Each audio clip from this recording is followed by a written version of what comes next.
এতিয়া যেহেতু HRMS পোৰ্টেলত শিক্ষক বদলীকৰণৰ প্ৰক্ৰিয়া আৰম্ভ হৈছে, আমাৰ ৰাজ্যৰ বিদ্যালয়ৰ শিক্ষক শিক্ষয়িত্ৰীসকলৰ বদলীকৰণৰ আইন যিহেতু সংশোধন কৰা হৈছে, ইয়াতে 5 বছৰ যিসকল মহিলা আছে শিক্ষক আৰু 7 বছৰ পুৰুষ তেওঁলোকৰ কেৱল এইখিনি সময়সীমা যদি তেওঁলোকে যিকোনো এখন ডিষ্ট্ৰিক্টত কমপ্লিট কৰিছে তেনেহ'লে তেওঁ ছিংগল ট্ৰান্সফাৰ এপ্লাই কৰিব পাৰিব।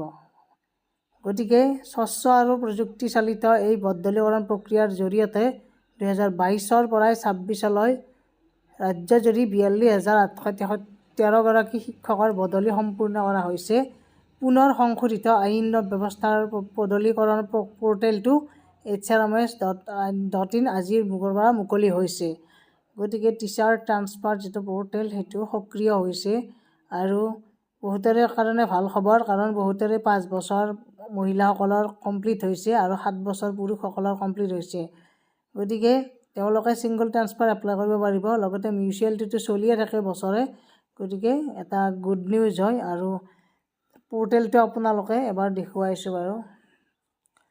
HRMS.in আছাম এইটো ক্লিক কৰিলে আপোনালোকৰ পৰ্টেলটো খোল খাব আৰু পৰ্টেলটোত আপোনালোকৰ যদি কিবা আপডেট কৰিব লগা আছে, এডিট অপশ্যনত গৈ কিনে আপডেট কৰিব পাৰে। এটা এডিট অপশ্যন আহে।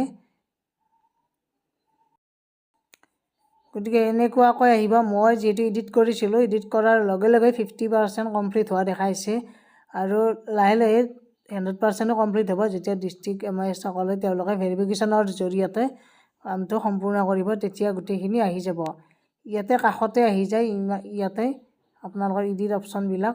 গতিকে সকলোৱে শ্বেয়াৰ কৰি দিয়ক আৰু ছাবস্ক্ৰাইব কৰি দিয়ক চেনেলটো। কিবা আপডেট আহিলে মই আকৌ জনাই দিম। ধন্যবাদ। Thank U.